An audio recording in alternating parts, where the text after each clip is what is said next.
Good evening all of you. तो आज फिर हम लोग हैं नए सेशन में। स्टार्ट करते हैं। बेसिकली जो हम लोगों ने कल डिस्कस किया वो था कि आपका जो जब कभी भी कहीं पे भी कंस्ट्रक्शन वर्क स्टार्ट होता है तो कैसे हम लोगों को उस प्रोसेस के ऊपर मूव करना है और क्या क्या चीजें हमको ध्यान रखनी है। तो हम लोग फर्स्ट और सेकेंड स्टेप को कल देखे थे। पहला स्टेप था आपका साइट विजिट, सेकेंड स्टेप था आपका लेआउट। तो दोनों चीजों को हम लोग देख चुके हैं। तो आगे हम लोग मूव करेंगे, बट उससे पहले हम लोग कुछ डिस्कशन करना चाहेंगे। डिस्कशन बेसिकली क्या है कि आप लोग यहाँ पे क्लासेस कर रहे हैं तो कुछ टास्क तो होना चाहिए। तो मैं स्टार्टिंग में टास्क बोल देता हूँ आप सभी लोगों को। लोग एंड में भी बोलूंगा एक बार, बट स्टार्टिंग में बता देता हूँ।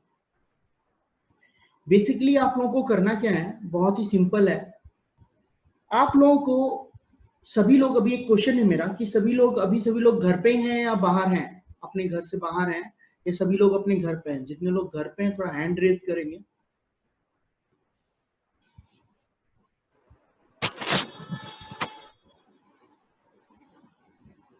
मैं देख पा रहा हूँ। हाँ, बहुत सारे लोग अभी घर पे हैं। तो आप लोग घर पे हैं, आप लोगों का घर 2 BHK 3 BHK या 2 फ्लोर का या 3 फ्लोर का है। तो एज ए सिविल इंजीनियर हम लोगों को कहीं पे भी कोई भी चीज यदि हम देख रहे हैं या विजुलाइज कर रहे हैं तो हमको पता होना चाहिए कि पर्टिकुलर थिंग्स को क्या क्या बोलते हैं। ये जो थिंग्स हैं उनको कैसे हमें प्रैक्टिकल लाइफ में हमें जानना है, क्योंकि सिविल इंजीनियरिंग जो है वो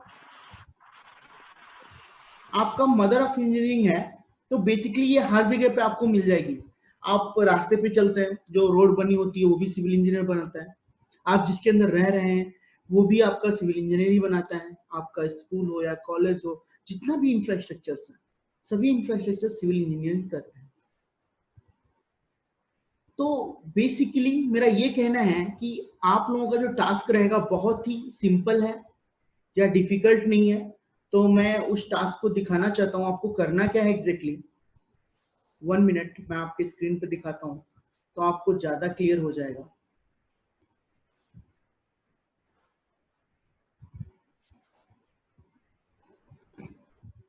एक मिनट। हाँ, मैं स्क्रीन शेयर करता हूँ। एक मिनट वेट कर लेते हैं पिक्चर आने का। इतना टाइम क्यों लग रहा है पता नहीं।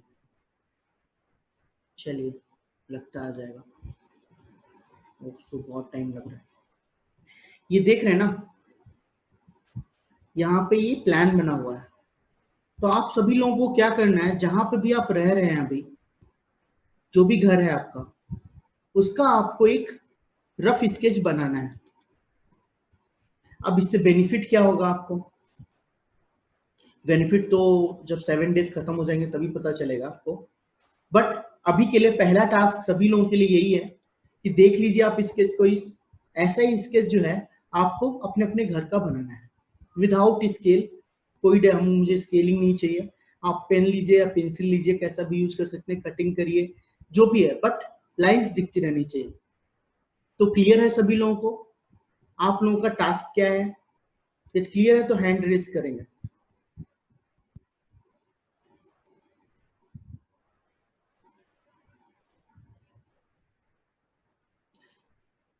तो बेसिकली ये टास्क है, इसके अंदर हम लोग क्या करेंगे, जैसे कल एक क्वेश्चन निकला था कि सर क्या हम लोग एस्टिमेशन को एनरोल करेंगे इस इंटर्नशिप में?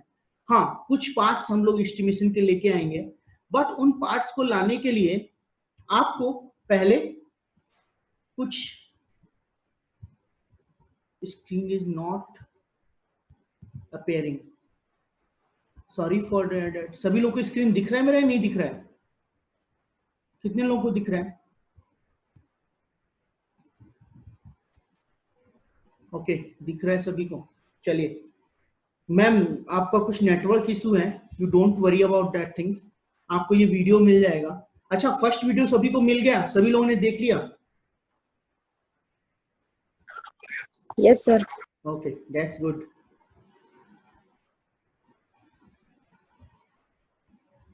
फर्स्ट वीडियो आपको मिल चुका होगा, और भी जो भी आपके वीडियो होंगे सभी वीडियो आप लोगों को मिलेंगे। तो बेसिकली एक रिक्वेस्ट बस रहता है मेरा कि आपको जो सेशन में सीखने को मिला, बस उस वीडियो पे जाके आप एक बार कमेंट जरूर करिए, बस उतना ही मेरा रिक्वेस्ट है। तो शायद वहां पे कमेंट्स आए हैं, 5 या 3 to 4 कमेंट्स हैं, मैंने देखा था।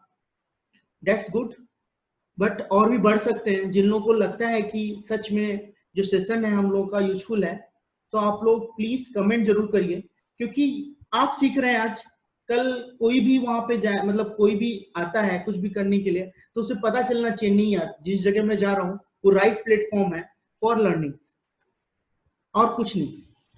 तो आप लोगों का जो रिव्यू है वो बहुत इंपॉर्टेंट रोल प्ले करता है हमारे लिए। Thank you for that. तो चलिए, आपका फर्स्ट टास्क मैंने बता दिया है कि टास्क आपको क्या करना है। बेसिकली कुछ नहीं, बस आपको एक रफ स्केच अपने घर का बनाना है, या ऐसा कोई जरूरी नहीं है कि वो घर का ही हो, आप एक रफ स्केच बनाना है। आपको नहीं लगता कि यार मुझे अपने घर का स्केच बनाना सही लग रहा है, तो आप कहीं का भी स्केच बना सकती है। मैं आपका घर तो देखा नहीं हूँ ना, देखने जाने वाला हूँ, तो बेसिकली मैं उसके ऊपर टास्क प्लान कर रहा हूँ। तो यदि आप उसको बना के लाएंगी तो मैं नेक्स्ट टास्क दूंगा कि उसको क्या करना है, क्या क्या ध्यान रखना होता है, क्या क्या कैलकुलेट कर सकते हैं हम लोग इजिली।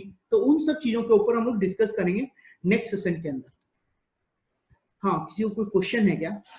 बोलिए मैम, कुछ क्वेश्चन है तो पूछ सकती हैं, आपने हैंड रेज किया है। प्रियंका, नहीं क्वेश्चन है, ठीक है, ओके। हाँ, अलीसा कुमारी, कुछ क्वेश्चन है मैम आपका तो बोलिए। would be unit of measurement, okay. Unit of measurement जो है आपके ऊपर है, आप चाहे तो फीट में लीजिए या एमएम में लीजिए, it's up to you totally, या इंच में लीजिए या आप सेंटीमीटर में लीजिए, क्योंकि जो मैं यूनिट बताऊंगा वो यूनिट आपका एमएम में रहेगा। मतलब मैं कुछ कैलकुलेशंस आपको दिखाऊंगा जो यूनिट में हो, एमएम में होंगी, आप उसका कन्वर्जन में बता दूंगा कि कैसे कन्वर्जन होता है, क्या ध्यान रखना होता है कन्वर्जन करने के टाइम पे। तो आप इजीली सभी यूनिट्स को कन्वर्ट कर सकती हैं, तो उसके लिए वरीड होने का जरूरत नहीं है। आप जिस यूनिट में चाहे उस यूनिट में प्लान को ड्रॉ कर सकती हैं, बट ड्रॉ करके लाना है रफ स्केच ओनली। हाँ, आपको टास्क सबमिट कहाँ करना है, दैट्स द राइट क्वेश्चन। आप लोगों को प्लान बना के आपका जो ग्रुप है उसके अंदर डालना है, ठीक है। सभी लोगों को कल क्लास स्टार्ट होने से पहले वो प्लान जो है आप लोगों को ग्रुप में डालना है बना के। हाँ, निकिता का हाथ हैंड राइज है, हाँ बोलिए, कुछ आपको क्वेश्चन है तो बोल सकती है, ठीक है। चलिए, आप लोगों का कोई क्वेश्चन रहता है तो आप बोलते रहिए, चैट बॉक्स में लिखते रहिए, मैं देखता रहूंगा, कोई दिक्कत नहीं है। और चलिए हम लोग आगे बढ़ते हैं। तो ये तो हो गया मेरा पहला चीज। दूसरी चीज के ऊपर मूव करता हूं मैं, जिसपे हम लोग कल थे। तो कल जो हम लोग पढ़े हैं एक बार रिवाइज कर लेते हैं, क्योंकि हम लोग ह्यूमन बीइंग हैं, भूल जाते हैं बहुत जल्दी, बहुत सारी चीजें भूल जाते हैं। तो समर इंटर्नशिप में हम लोग पहले इस बिल्डिंग के ऊपर डिस्कशन कर रहे थे। चलिए मैं जल्दबाजी में एक समराइज कर देता हूँ।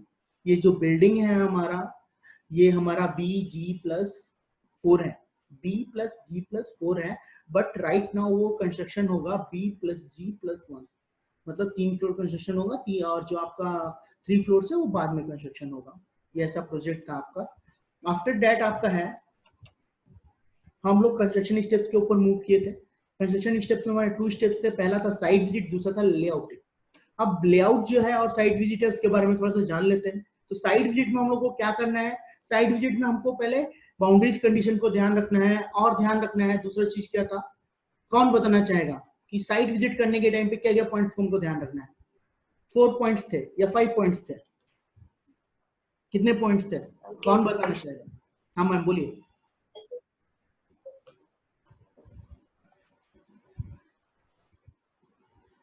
हाँ बोलिए मैम।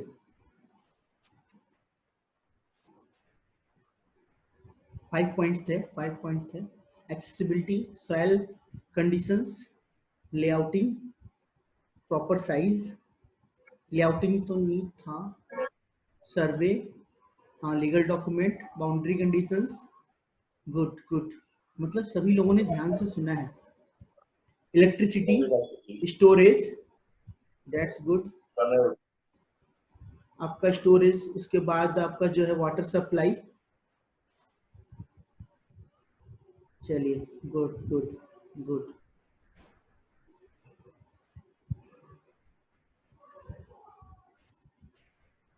गुड, सभी चीजें हो गई, सराउंडिंग्स। तो यहाँ पे हमारी 5 चीजें थी, वो सभी चीजें बता दी गई हैं। उसके बाद हम लोग मूव करते हैं नेक्स्ट के ऊपर। ये हमारा लीगल डॉक्यूमेंट था, इसको हम लोग देखे थे, ऑब्जर्व किए थे क्या क्या चीजें हैं। तो हम लोग नेक्स्ट लेआउट के ऊपर मूव करते हैं। लेआउटिंग में हम लोग कैसे लेआउटिंग कर रहे हैं, क्या क्या हमको ध्यान रखना है, उसके ऊपर भी हम लोग डिस्कशन किए थे। तो यहाँ पे जो था आपका टीबीएम हम लोगों ने टोटल स्टेशन से किया है, प्रिज्म की हेल्प से। कैसे कैसे हम लोग लेआउटिंग करते हैं। हाँ, किसी ने हैंड रेस किया है, मैम बोलिए, कुछ है आपका क्वेश्चन तो बोल सकती है। तो लेआउटिंग जो है आपका कैसे कैसे करना होता है, मैं एक बार फिर से एक्सप्लेन कर देता हूँ। जब हम लोग टोटल स्टेशन से लेआउटिंग करते हैं तो सबसे पहले हमको क्या करना होता है, साइट का आपका बाउंड्री कंडीशंस का एक लेआउट होता है, सॉरी मेजरमेंट्स होता है टोटल स्टेशन से। साइट कंडीशन का जो मेजरमेंट है, साइट बाउंड्रीज का जो मेजरमेंट है, उस मेजरमेंट के ऊपर हम लोगों का जो फाउंडेशन लेआउट होता है उसको हम लोग सुपर इम्पोज करते हैं। सुपर इम्पोज करके, क्योंकि वो ग्लोबल कोऑर्डिनेट में होता है, तो हम लोग जो आपका पाइल का फाउंडेशन है या आपका पैड फाउंडेशन है, जहां जहां पे हमको कोऑर्डिनेट चाहिए वो हम निकाल सकते हैं। तो उन कोऑर्डिनेट्स को हम लोग डायरेक्टली टोटल स्टेशन में पुट करते हैं और प्रिज्म की हेल्प से हम लोग मार्किंग करते हैं। टोटल स्टेशन एंड प्रिज्म की हेल्प से हम लोग मार्किंग करते हैं कि हाँ यहाँ यहाँ पे है। जैसे आप यहाँ पे देख भी पा रहे होंगे, आपके पैग लगे हुए हैं डिफरेंट डिफरेंट लोकेशंस पे, ये आपके पाइल का लोकेशंस है। तो ये हम लोग 2 चीज खत्म कर लिए थे। तो अभी हम लोगों का तीसरा स्टेप जो है उसके ऊपर हम लोग मूव करेंगे। उससे पहले किसी का कोई क्वेश्चन है, कुछ जानना चाहता है तो प्लीज बोलिए। किसी का क्वेश्चन है कि सर ये पाइल फाउंडेशन क्या है, तो ठीक है मैं बताता हूँ आपको, क्योंकि कुछ लोग यहाँ पे फर्स्ट ईयर के भी हैं, फाउंडेशंस के बारे में आइडिया नहीं है, तो मैं आपको बता देता हूँ। आपका पहला जो बेसिक चीज है, आपका फाउंडेशन 2 टाइप्स का होता है, एक सैलो होता है, दूसरा डीप होता है। तो सैलो फाउंडेशन जो होता है और डीप फाउंडेशन जो होता है, वो क्या होता है, आपका जो विड्थ ऑफ द फाउंडेशन है वो डेप्थ ऑफ द फाउंडेशन के 3 टाइम्स से ज्यादा नहीं होना चाहिए। समझ में आ रहा है, मतलब ये डेप्थ से आपका जो विड्थ है और उसका जो डेप्थ का रेशियो है वो 3 होना चाहिए अप्रोक्सीमेटली। 3 से ज्यादा है तो आपको डीप फाउंडेशन में कन्वर्ट हो जाता है। तो डीप फाउंडेशन जो होता है आपका, वो बेसिकली आपका क्या होता है कि जहां का सॉइल कंडीशन अच्छा नहीं होता है, तो वहां पे हम लोग क्या करते हैं, हम लोग बेटर स्टेटा तक पहुंचने का कोशिश करते हैं, पहला। दूसरा क्या है कि वहां पे जो है आपका फ्रिक्शन फ्रिक्शन के थ्रू हम लोग लोड ट्रांसफर करने का कोशिश करते हैं। तो वहां पे आपका पाइल होता है, पियर होता है, वेल होता है, उसके बाद आपका बोलते हैं आपका जो बेसिकली 3 टाइप के हमने बताए हैं, और भी 4 या 5 हैं, उनको हम लोग डिस्कस करेंगे आगे। बट जो पाइल फाउंडेशन है उसमें क्या होता है आपका, हम लोग बेटर स्टार्टा तक पहुंचने का कोशिश करते हैं। जैसे इस साइट में क्या था मैं आपको बताता हूँ। आपका जब हम लोग 1 मीटर के आसपास थे तो यहाँ पे सॉइल बेरिंग कैपेसिटी जो था वो 40 किलो न्यूटन पर मीटर स्क्वायर था।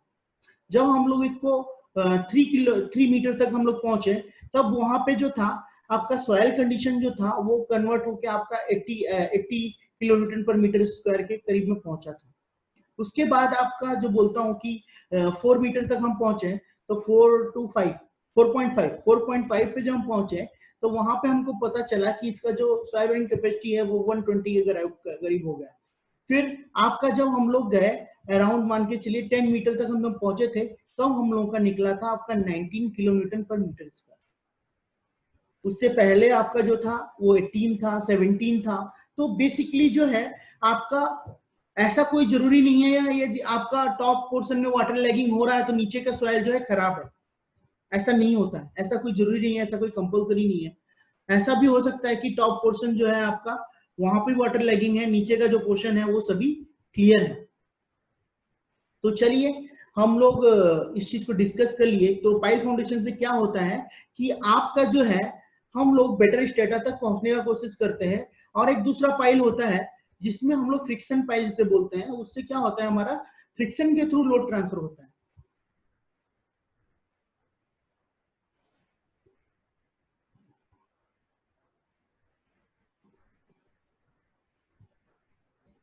हाँ, राफ्ट फाउंडेशन भी हम लोग जो है जब हमारा हैवी स्ट्रक्चर होता है या हाई राइज बिल्डिंग्स में हम लोग राफ्ट फाउंडेशन यूज करते हैं। और ये हमारा स्ट्रक्चर जो है मतलब सॉइल कंडीशंस उतना खराब नहीं है बट हमारा स्ट्रक्चर हैवी है। जैसे मान लीजिए कि सॉइल बेरिंग कैपेसिटी हमारा 100 से 120 के बीच में है अपर लेयर में, बट क्या है आपका स्ट्रक्चर बहुत हैवी है, तो वहां पे हम लोग राफ्ट फाउंडेशन के ऊपर भी मूव करते हैं। और कहीं कहीं पे राफ्ट पाइल भी होता है कि आपका सॉइल कंडीशंस अच्छा नहीं है, राफ्ट और पाइल दोनों देना पड़ेगा। तो ऐसा भी होता है, डिपेंड करता है आपका सॉइल कंडीशन कैसा है, वो कंसल्टेंसी में जानना होता है। तो अभी हम लोग कंस्ट्रक्शन के ऊपर है तो उतना जानने का जरूरत नहीं है, बट मैंने कुछ कुछ चीजों को आपको कवर कर दिया है। तो चलिए हम लोग फाउंडेशन के ऊपर मूव करते हैं। यहाँ पे जो फाउंडेशन है बेसिकली आपका जो फाउंडेशन है उसके अंदर आपका इतना प्रोसेस है। पहला एक्सकवेशन, दूसरा सैंड फिलिंग रहेगा, फिर पीसीसी होगा, फिर एनफोर्समेंट बाइंडिंग होगा, उसके बाद सेटरिंग होगा और फिर कंक्रीटिंग होगा। तो हम ये फाउंडेशन के अंदर जो 6 स्टेप्स हैं इनको डिस्कशन करेंगे। अभी एक्सकवेशन क्या होता है, कितने लोगों को पता है एक्सकवेशन क्या होता है? एक्सकवेशन के बारे में किस किस को आइडिया है? हाँ बोलिए मैम, बोल सकती हैं आप प्लीज। एक्सकवेशन क्या होता है और क्यों करते हैं हम लोग एक्सकवेशन?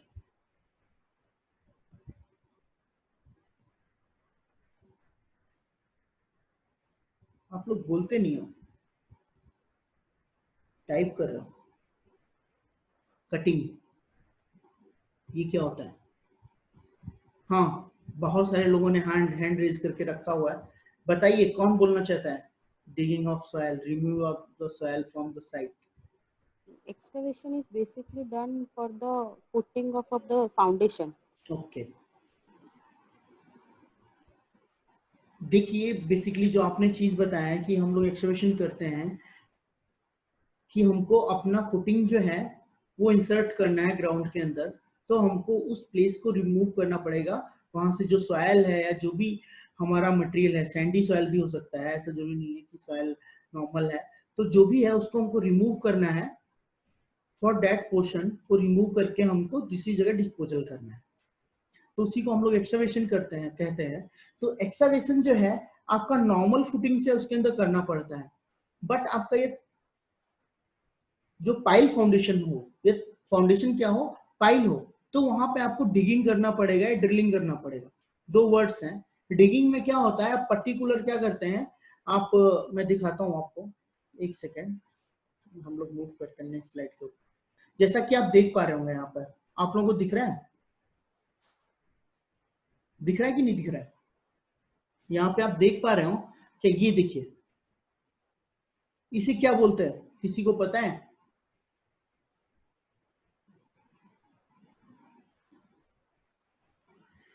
जो इंस्ट्रूमेंट है इसको क्या बोलते हैं? अगर नाम सुना है? अगर किसी ने अगर अगर नाम सुना है? बेसिकली जो ये आपको दिख रहा है इसका वर्क क्या है? इसका वर्क है कि यहाँ ये क्या करता है, पहले कटिंग करता है सॉइल का। सॉइल का कटिंग करने के बाद हम लोग क्या करते हैं, बेंटोनाइट यूज करते हैं उसके आउटर सरफेस को स्ट्रॉन्ग करने के लिए। जो सॉइल का आउटर सरफेस है बेंटोनाइट हम लोग प्रोवाइड कर देते हैं, जिससे क्या होता है उसका आउटर सरफेस स्ट्रॉन्ग हो जाता है। और उसके अंदर जो जब आप डिगिंग कर या ड्रिलिंग कर रहे हैं तब क्या होगा कि आपका जो मिट्टी है वो आपका दोबारा से होल में नहीं जाएगा जो आपने होल बनाया है। तो बेंटोनाइट का हम लोग यूज करते हैं यहाँ पे। बेंटोनाइट से क्या होता है कि आपका वहां पे आपका जो है वो इस सरफेस जो है, हाँ अगर ठीक है, तो बेसिकली क्या है आपका वहां पे जो है सरफेस आपका जो है वो मेंटेन हो जाता है कि आपका हार्ड सरफेस आ जाता है, तो आपका जो है सॉयल जो है अंदर नहीं जाएगा। उसके बाद हम लोग उसके अंदर कास्टिंग करते हैं रॉड्स डाल के। कुछ कुछ कास्टिंग हो चुका है, आपको इस पिक्चर में दिख जाएगा। कुछ कुछ कास्टिंग हो चुका है, यहाँ पे आप देख सकते हैं, यहाँ पे देखिए, यहाँ पे आपको दिख जाएगा कि कुछ कुछ कास्टिंग हो रहा है और कुछ कुछ चल रहा है। तो आपका बेसिकली जो एक्सकवेशन है, यहाँ पे हमको यही ध्यान रखना है कि जब हम लोग का एक्सकवेशन हो रहा है तो ये हमारा पाइल फाउंडेशन है। तो जब एक्सकवेशन होगा तो उस टाइम पे हमको ध्यान रखना है कि हमारा आपका जो बेंटोनाइड है वो प्रॉपरली यूज हो रहा है कि नहीं हो रहा है, सही क्वांटिटी में यूज हो रहा है कि नहीं यूज हो रहा है, वो चीज हमको ध्यान रखनी है। और कितने मीटर तक जा रहे हैं। कभी कभी क्या होता है कि आप कंस्ट्रक्शन करवा रहे हैं, साइट पे क्या हुआ कि नीचे पत्थर मिल गया, कभी कभी क्या होता है स्टोन फाइंड हो जाता है। स्टोन मतलब एक पर्टिकुलर प्लेस पे मिल गया, मान लीजिए 3 मीटर पे मिल गया, हमको जाना था 5 मीटर, तो उसके आगे हम लोग नहीं जा रहे। अब वो क्या किया, आपका जो वहां पे कर रहे थे लेबर, जो वर्कर कर रहे थे, वो बोले नहीं सर हो गया, 5 मीटर्स तो हो गया है। तो आपको जो मेजरमेंट्स हैं उनके ऊपर भी बहुत ज्यादा ध्यान रखना होगा कि आपका जो प्रॉपरली वहां पे ड्रिगिंग या ड्रिलिंग हो रहा है वो आपका जितना डिजराइबल आपका जो डिस्टेंस है, जितना आपको कवर करना जो लेंथ है, वो आप कवर कर रहे हैं कि नहीं कर रहे हैं। और दूसरा चीज है जो अब मार्किंग दी गई है लेआउटिंग्स में, क्योंकि आपका क्या होता है पाइलिंग का जो एक कॉन्सेप्ट है कि आपका जो कॉलम है वो सेंटर में ही रहना चाहिए। जो आपका जहां पे सेंटर निकल के आ रहा है पाइल का, जब मान लीजिए 3 पाइल से तो उसका जो आपका सेंटर ऑफ रहेगा वहां पे, या 4 पाइल से तो उसका जो सेंटर रहेगा वहां पे। तो जो लोकेशंस आपका जो फाइंड किया गया है, जो मार्किंग की गई है, उन्हीं उन मार्किंग्स पे ही तो हो रहा है ना, या कहीं पे डिस्प्लेसमेंट है तो उसको हमको ध्यान रखना पड़ेगा at the time of construction. उसके साथ साथ क्या है, आपको जब कास्टिंग करानी है, जैसे कि आप यहाँ पे देख पा रहे हैं, ये लास्ट वाले इमेज में आपको ये हेड दिख रहा होगा। जब आप कास्टिंग कराएंगे, करेंगे या कभी कराएंगे कभी, तो आपको हमेशा जो है पाइल फाउंडेशन के अंदर आपको एक्स्ट्रा कास्टिंग करा के रखना होगा सरफेस के।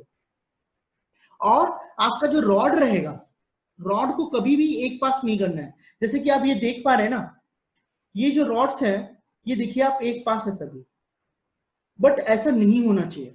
क्या होना चाहिए, उन सबको एक दूसरे से दूर रहना चाहिए, मतलब फैल के रहना चाहिए, जिससे क्या होगा आपका स्पेसिंग जो है वो मेंटेन रहेगा प्रॉपरली सब के अंदर। तो जब पाइल आपका अंदर जाएगा, जब आप उसको अंदर ड्रिल करेंगे, तब आपको उस टाइम पे ध्यान रखना है कि आपका जो रॉड रहेगा, टॉप पोर्शन का जो रॉड रहेगा, वो आपका क्या होना चाहिए, बेंड होना चाहिए टूवर्ड्स ग्राउंड, या मतलब हॉरिजॉन्टल प्लेन, तो वैसा आपका बेंड होना चाहिए। बहुत सारा प्रॉब्लम्स आता है आपका ऐसी साइट्स में जहां पे वाटर लैगिंग का प्रॉब्लम होता है, जैसे कि आप देख पा रहे हैं कि मैं आपको दिखाऊंगा आगे की अगली स्लाइड्स में। तो हम लोग यहाँ पे एक्सकवेशन पे थे, हम लोग नेक्स्ट के ऊपर मूव करेंगे। अभी नेक्स्ट है आपका सैंड फिलिंग। सैंड फिलिंग जो है आपका, क्यों हम लोग फिलिंग करते क्यों है, सैंड फिलिंग ही क्यों करना है, सॉइल से हम लोग क्यों नहीं कर देते, सैंड क्यों करते हैं, कोई बता पाएगा हमें, हम लोग सैंड फिलिंग क्यों यूज करते हैं, सॉइल क्यों नहीं यूज करते हैं। और सैंड फिलिंग यूज करते हैं तो फाउंडेशन में हमारा, फाउंडेशन के नीचे जो हमारा फुटिंग होता है या पाइल कैप होता है, उसके नीचे हम लोग कितनी थिकनेस प्रोवाइड करेंगे सैंड फिलिंग, किसी को कोई आइडिया है तो बोलिए, कितना थिकनेस प्रोवाइड किया जाता है आपका पाइल कैप के नीचे सैंड फिलिंग के लिए, या आपका फुटिंग के नीचे, thickness of the sand filling. Okay 4 inch, that's good. अच्छा सैंड फिलिंग हम लोग प्रोवाइड क्यों करते हैं?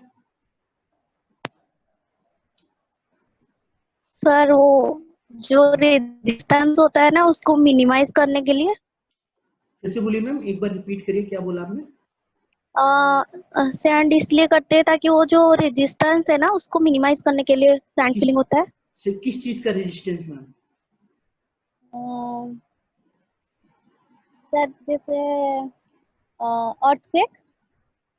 ओके अर्थक्वेक का रेजिस्टेंस, ओके। हाँ और कोई बोलना चाहता है? मैम ने बताया अर्थक्वेक के लिए, for load bearing, for friction, और किसी का कुछ बोलना है? 2 क्वेश्चन आंसर और आए हैं, एक का बोलना है लोड बियरिंग के लिए, फॉर फ्रिक्शन के लिए दूसरे का बोलना है। हाँ मैम बोलिए। आप लोग बोलेंगे नहीं तो कैसे पता चलेगा सही आंसर क्या है? मैं नहीं बता रहा, जब तक 10 लोग नहीं बोलेंगे मैं सही आंसर नहीं बताऊंगा। अरे जो आपको पता है बताइए, जब आपको पता है ये यहाँ पे बताएंगे तभी तो हमको सही आंसर पता चलेगा। Sand do not leave space between particles, hence it's more durable, that's good. Load bearing capacity, good good. और यहाँ पे 4 आंसर आए, 5 फॉर यूनिफॉर्मिटी, ओके गुड। ये वाला क्वेश्चन आंसर मुझे थोड़ा अच्छा लगा, यूनिफॉर्मिटी। 5 हो गए और एक 6, 4 बाकी हैं अभी। आप 52 लोग हो और 4-5 लोग बोल रहे हो। हाँ, soil will have porous space while sand is not, okay, does not collapse due to water condition, हाँ good। for uniformity of minimize the resistance, okay that's good। अभी भी नहीं हुआ 10। यूनिफॉर्मिटी मुझे अच्छा लग रहा है। soil undergoes compaction while sand, okay for suitable। चलिए आप लोगों ने 10 तो कर दिया है। तो वाटर ड्रेनेज, हाँ गुड। अभी और भी आ रहा है, मुझे लगता है 20 हो जाएगा। और बोलिए और क्या क्या पता है, मुझे वर्ड्स जानने हैं ना, मैं बताऊंगा ना इन वर्ड्स को कहाँ कहाँ पे और यूटिलाइज कर सकते हैं। आप बोलिए आपको जो जो वर्ड्स आ रहे हैं। Loose soil, okay. और इंटरेक्शन होना चाहिए, टू वे होने से बहुत मजा आएगा, नहीं तो क्या होगा, मिनिमाइज रेजिस्टेंस, गुड। और मैसेजेस पढ़ने में बहुत अच्छा लगता है। चलिए और क्या क्या है। हाँ, sand provide anti termite treatment below the foundation, okay. It has low moisture content, good. बहुत सारे रीजंस हो गए। Sand has rigidity while soil has not, okay।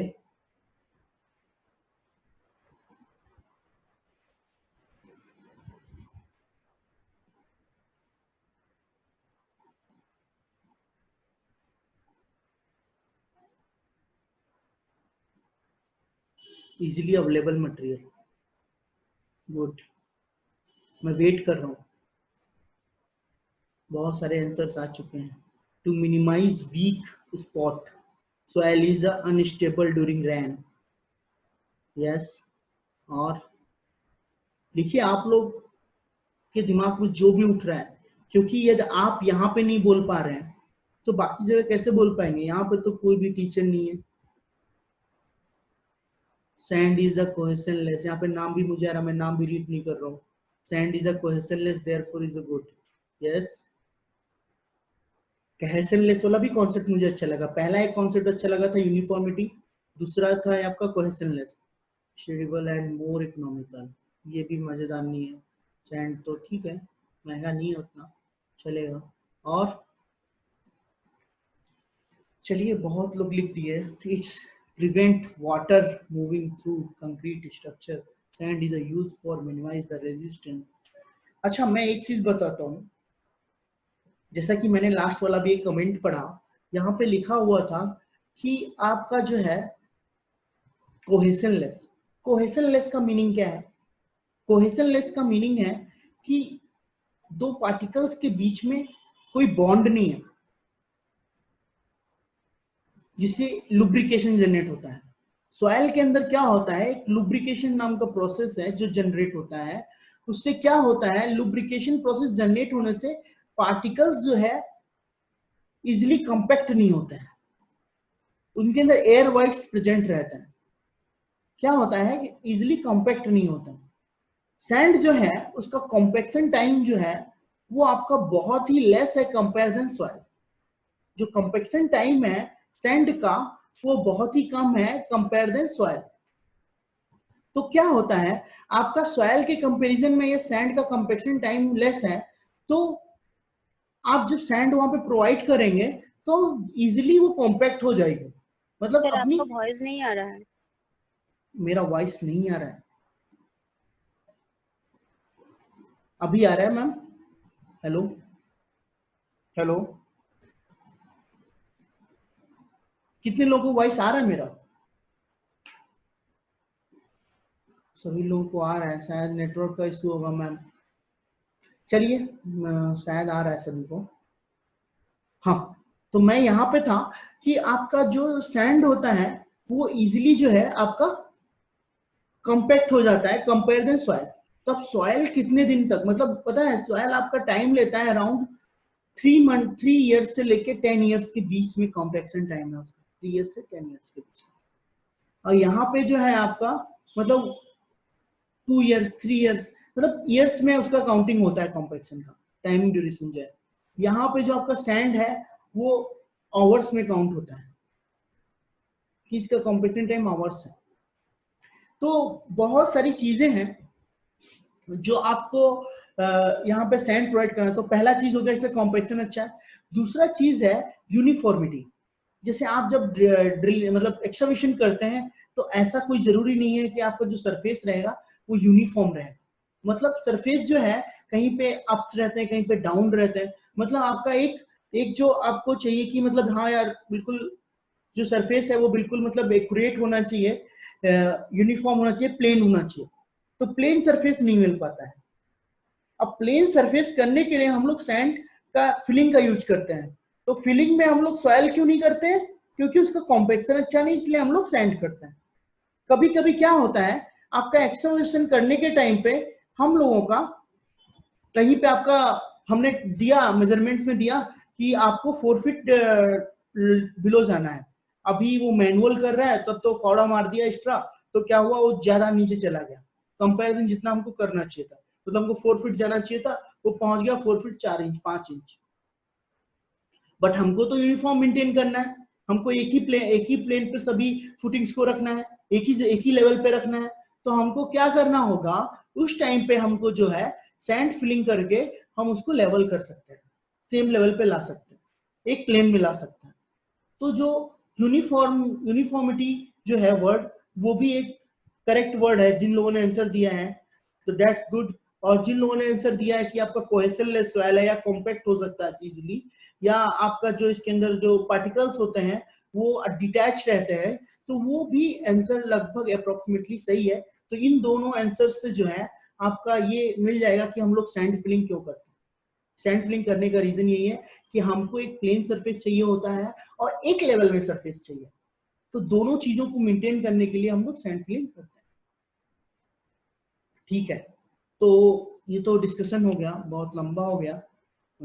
तो जैसा कि मैंने पूछा था, क्वेश्चन जो था कि मैंने पूछा जनरली कितना इंच करते हैं हम लोग सैंड फिलिंग, तो आंसर आया था 4 इंच।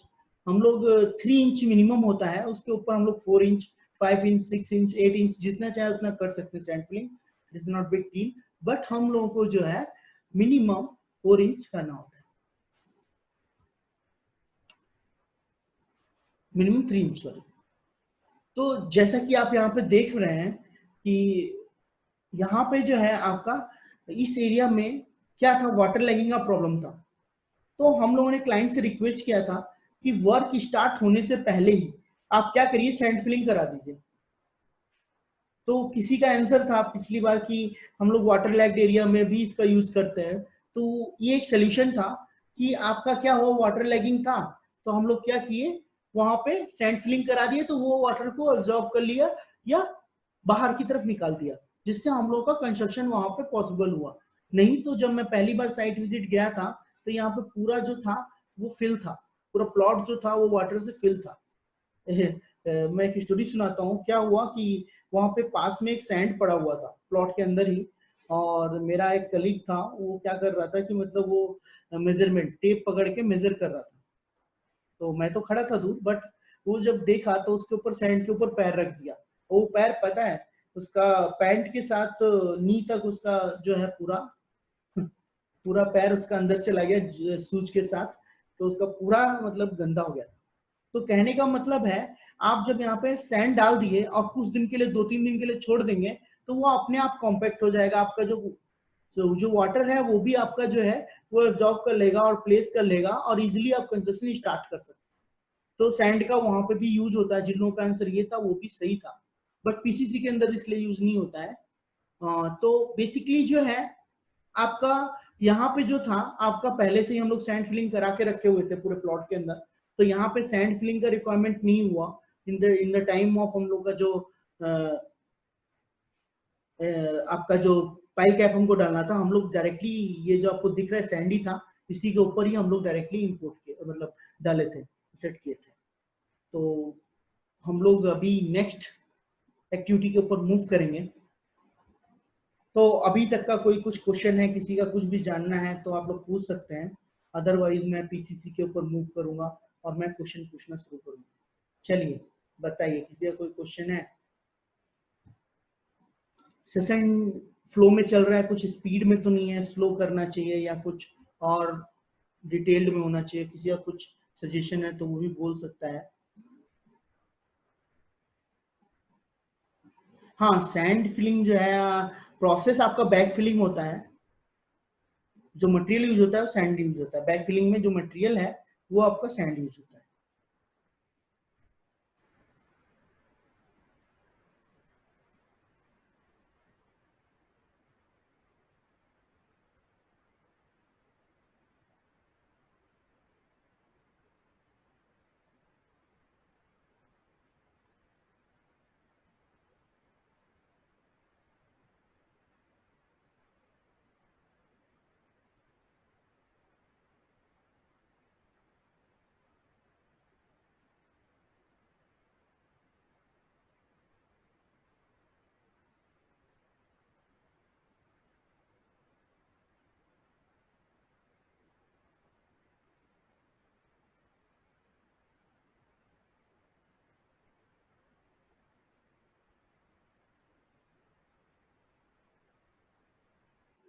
तो हम लोग जो थे यहाँ पे जो है, हम लोग का, सॉरी फॉर डेट, एक कॉल था तो हमें अटेंड करना पड़ा। चलिए हम लोग स्टार्ट करते हैं। अभी हम लोग पीसीसी के ऊपर है। तो पीसीसी क्या होता है? What is the full form of PCC? कौन बताएगा? Portland pozzolana Portland Portland cement concrete. और कौन है, कौन बताएगा? यहाँ पे प्लेन बहुत सीमेंट कंक्रीट। Pozzolana cement.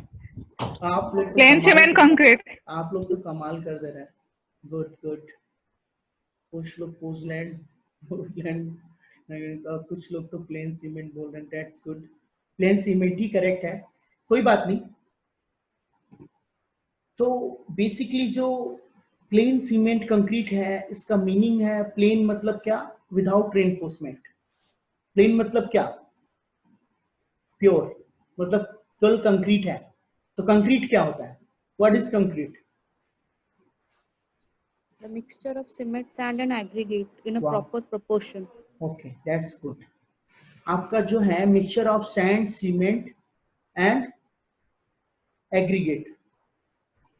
तो जो एग्रीगेट्स हैं और सैंड है और सीमेंट है, इनके प्रॉपर प्रोपोर्शन, मतलब जैसे M25, M7.5, M5।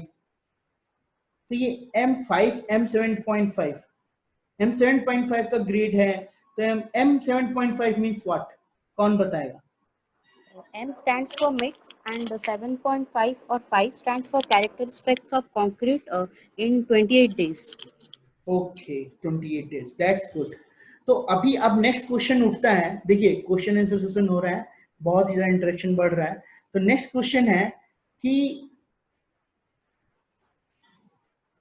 Next question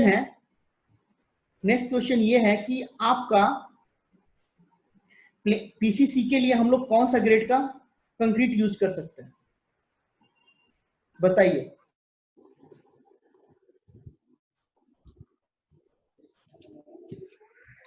33, 43, 53। M33 grade नहीं पूछ रहा हूँ, सीमेंट ग्रेड में नहीं पूछ रहा हूँ मैं कंक्रीट का ग्रेड पूछ रहा हूँ, सीमेंट का ग्रेड नहीं पूछ रहा हूँ, सॉरी। किस ग्रेड का तो कंक्रीट जो है हम लोग यूज कर सकते हैं फॉर M20। हाँ, M15, M10, M7.5. Okay.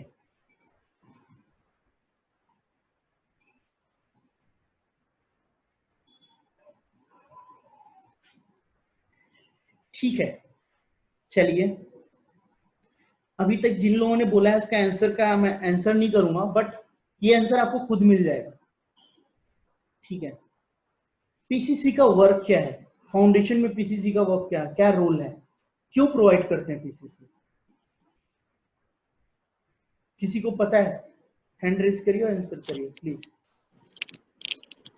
To give the foundation of proper strength to withstand the load of the upper bearing of the buildings and to transfer the loads from the upper part to the roots of the building.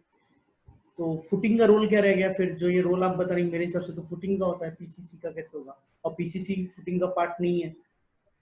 अब PCC तो अगर हम PCC ज्यादा नहीं डालेंगे तो फिर load कैसे कैरी करेगा फुटिंग? ओके तो फुटिंग में तो सिर्फ एक सिंगल स्टैंड होगा ना, तो पीसीसी में अगर ज्यादा नहीं डालेंगे तो फिर ज्यादा लोड नहीं कैरी कर सकता। Okay okay okay ma'am, thank you thank you. Next किसी को बोलना है इम्प्रूव बेयरिंग कैपेसिटी, किसी का आंसर आया है? चलिए हाँ बोलिए मैम, कोई और बोलना चाहता है? हाँ बोलिए। शालिनी मैम बोलिए। Sir, it is used to make the surface to level the surface before casting any load. Okay okay that's good good. Level तो हम लोग कर चुके साइड सैंड फिलिंग में, चलिए कंसिडरेबल। और किसी का कुछ है? To provide plain surface within the footing, that's good। और किसी का कोई आंसर है? This is help to avoid the direct contact of the reinforcement to concrete with the soil and water। This is the question। Answer मेरे को अच्छा लगा ये वाला, मैं फिर से रिपीट करता हूँ इस आंसर को। PCC help to avoid direct contact from reinforcement and concrete with soil and water। ये आंसर मुझे अच्छा लगा है। Avoid contact with the reinforcement with soil, okay। To avoid direct contact with the reinforcement of soil, concrete act as a barrier to soil, that's good, and water, that's good।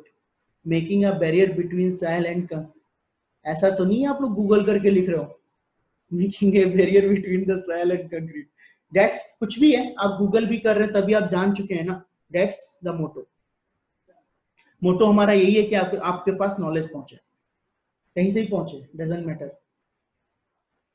तो basically जो PCC provide किया जाता है उसका purpose यही होता है, जैसे मान लीजिए आप कोई भी कंक्रीट बनाते हैं, उसके अंदर वाटर सीमेंट रेशियो का एक इंपॉर्टेंट रोल होता है या नहीं होता है? होता है। तो वाटर सीमेंट रेशियो आपको पता है, जब सीमेंट के साथ वाटर मिक्स होता है तो हीट ऑफ हाइड्रेशन जनरेट होता है, तो ऑलरेडी वहां से आपको वाटर का कमी है, और एकदम डायरेक्टली सॉइल के ऊपर या सैंड के ऊपर कंक्रीट डाल देंगे तो आपका वाटर एब्जॉर्ब नहीं कर लेगा वो कंक्रीट से, जिससे आपका कंक्रीट जो है जितने स्ट्रेंथ गेन करना चाहिए था उतना गेन नहीं कर पाएगा। तो हम लोग क्या करते हैं, नीचे हम शटरिंग तो कर नहीं सकते कि हाँ फुटिंग उठाया और नीचे शटरिंग लगा दिया अभी के लिए, फिर बाद में निकाल लेंगे, ऐसा तो पॉसिबल नहीं है। तो हम लोग क्या करते हैं, हम लोग पीसीसी प्रोवाइड करते हैं। तो हम लोग लो ग्रेड का कंक्रीट प्रोवाइड करते हैं, जितना लो हम लोग जा सकते हैं।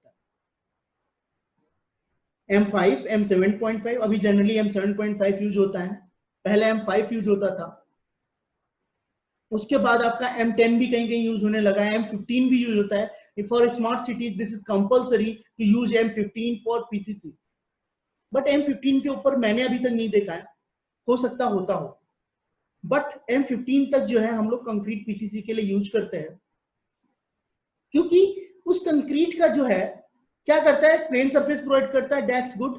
दूसरा क्या करता है, एक बैरियर बन जाता है आपका सॉयल और कंक्रीट के बीच का। किसके बीच का? एक सॉयल और कंक्रीट के बीच का बैरियर बन जाता है। तो क्लियर है आपका, हम लोग पीसीसी क्या रोल करता है, जिससे क्या होता है आपका वहां पे पीसीसी हो गया, अभी वाटर एब्जॉर्ब करना तो ठीक है, नीचे स्ट्रेंथ नहीं मिलेगा, मुझे क्या फर्क पड़ता है, बट जो चीज मैंने डिजाइन की है उसका तो स्ट्रेंथ रहना चाहिए ना। तो हम लोगों का जो सरफेस बना वहां पे उसका स्ट्रेंथ नहीं रह गया, पीसीसी का वाटर वो एब्जॉर्ब कर लिया सैंड, कोई बात नहीं, बट जहां फुटिंग डालेंगे तो उसका वाटर तो कंक्रीट एब्जॉर्ब नहीं करता वाटर। ये प्रॉपर क्यूरिंग हमारा हो रखा है, राइट और रॉन्ग? मैं सही बोल रहा हूँ या गलत बोल रहा हूँ? आप लोग हैंड रेज करिए प्लीज। क्योंकि मुझे सपोर्ट चाहिए। मैं जो बोल रहा हूँ पता नहीं सही है गलत है, आप लोगों को पता चल रहा है कि नहीं चल रहा है? आई होप सो मैं सही बोल रहा हूँ, इसीलिए हैंड रेज हो रहा है और आप लोग भी एग्री कर रहे हैं इस चीज को कि कंक्रीट जो है वाटर एब्जॉर्ब नहीं करता है, यदि उसको जितना वाटर चाहिए वो मिल चुका है तो हम लोग क्यूरिंग कर देंगे पीसीसी डाल के, क्यों वाटर चाहिए उसको एक्स्ट्रा। तो जब हम लोग कंक्रीटिंग करते हैं तो वहां पे क्या होता है कि आपका जो वाटर है, जो मतलब कंक्रीट के अंदर जो वाटर होता है उसको वो एब्जॉर्ब नहीं करता है और फुटिंग जो है हमारा जितना स्ट्रेंथ गेन करना चाहिए था उतना गेन करता है। तो आई होप सो आप लोगों को राइट आंसर मिल चुका होगा। सभी लोग क्लियर है या नहीं क्लियर है बताइए। ये सभी लोग क्लियर हैं?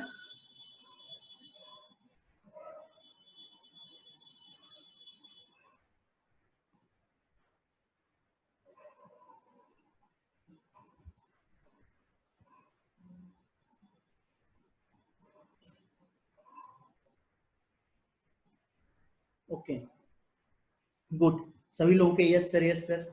चलिए आप लोगों का ये चीज क्लियर हो गया है तो हम पीसीसी के ऊपर भी मूव कर जाते हैं।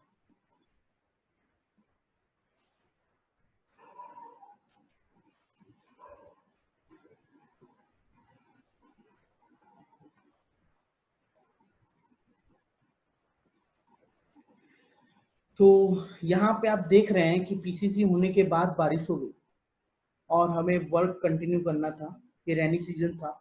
तो हम लोगों ने क्या किया, एक सोल्यूशन निकाला कि मैंने बोला अभी क्या करिए आप इसका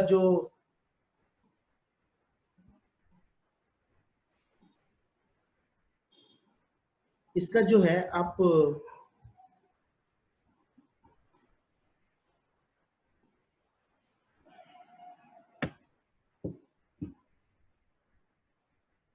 ये जो हमारा पाइल कैप आप देख पा रहे हैं यहाँ पे 2 दिन पहले बारिश हुआ था, मैं पहुंचा वहां पे साइट पे, तो मैंने उसको क्या किया यहीं से इंस्ट्रक्ट कर दिया था कि आप क्या करिए इसको बाउंडेड कर दीजिए, हम लोग डी वाटरिंग करके इसके अंदर कंक्रीटिंग करेंगे। क्योंकि वाटर के अंदर हम लोग कंक्रीटिंग नहीं कर सकते हैं क्योंकि एक्सेस वाटर होने से भी प्रॉब्लम है, जितना वाटर रिक्वायर्ड होता है उतना ही हम लोग को यूज करना है। तो यहाँ पे आपको पीसीसी नहीं दिख रहा होगा, आप चाहेंगे तो यहाँ पे देख सकते हैं, यहाँ पे आपको दिख जाएगा ये पीसीसी है, ये एरिया में पीसीसी है। बट इस एरिया में जो है आपका पीसीसी हो चुका है और इसको हम लोगों ने डीवाटरिंग किया, डीवाटरिंग करने के बाद हम लोगों ने इसके ऊपर कंक्रीटिंग किया। तो यहाँ पे कुछ इमेजेस हैं जो आप देख पाएंगे और किसी को कोई क्वेश्चन है तो पूछ सकता है। यहाँ पे ये जो आपको रॉड्स दिख रही हैं, ये रॉड्स दिख रही हैं, ये रॉड्स को भी कुछ गलत ओरिएंटेशन में रखा था, उसको भी मैं उसको डांटा और सही करवाया। तो चलिए हम लोग आगे बढ़ते हैं। आई होप सो आप यहाँ पे देख पा रहे होंगे 3 पाइल कैप है, ये 4 पाइल कैप है। इसका साइज अराउंड जो है आपका 7 फीट से 8 फीट था, 7 फीट 8 फीट अराउंड था आपका, तो काफी बड़ा पाइल था, यहाँ से आपको पता चलेगा। चलिए हम लोग नेक्स्ट स्टेप के ऊपर मूव करते हैं, आपका रेनफोर्समेंट बाइंडिंग के ऊपर। तो रेनफोर्समेंट बाइंडिंग जो होती है इसके अंदर आपको कल मैं एक टास्क कराऊंगा कि हम लोगों को बोल दिया जाएगा कि फुटिंग का रेनफोर्समेंट कैसे कैलकुलेट करना है, तो मैं एक छोटा सा फुटिंग लूंगा और उसका रेनफोर्समेंट आपको कैसे कैलकुलेट करते हैं वो दिखाऊंगा कल, आज नहीं।